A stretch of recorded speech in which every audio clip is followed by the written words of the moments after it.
La crise syrienne se nourrit de plusieurs guerres. Une guerre civile, un conflit régional entre monde perse et arabe, entre sunnites et chiites, un face-à-face entre États-Unis et Russie, aux allures de guerre froide.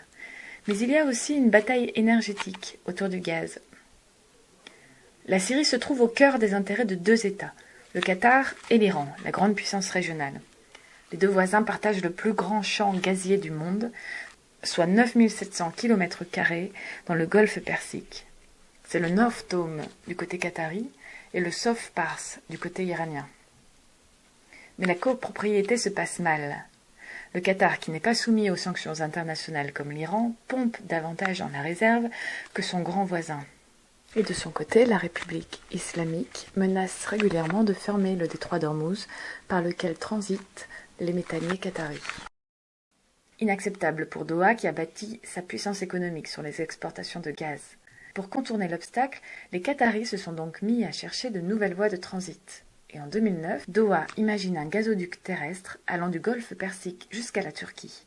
Le pipeline serait passé par l'Arabie Saoudite, la Jordanie et la Syrie. C'est sans doute l'une des raisons pour lesquelles le Qatar décide alors de se rapprocher de Damas. Et en février 2010, l'Émirat signe un pacte de défense avec la Syrie.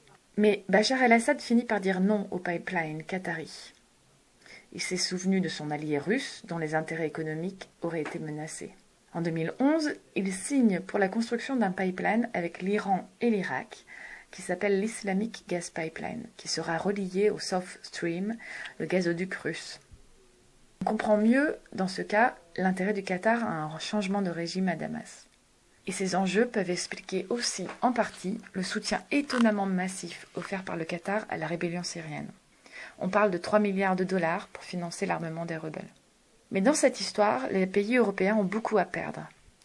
Ainsi, le projet de gazoduc qatari devait être accordé à Nabucco, un projet de pipeline européen dont l'objectif est d'alléger la dépendance des pays européens au gaz russe.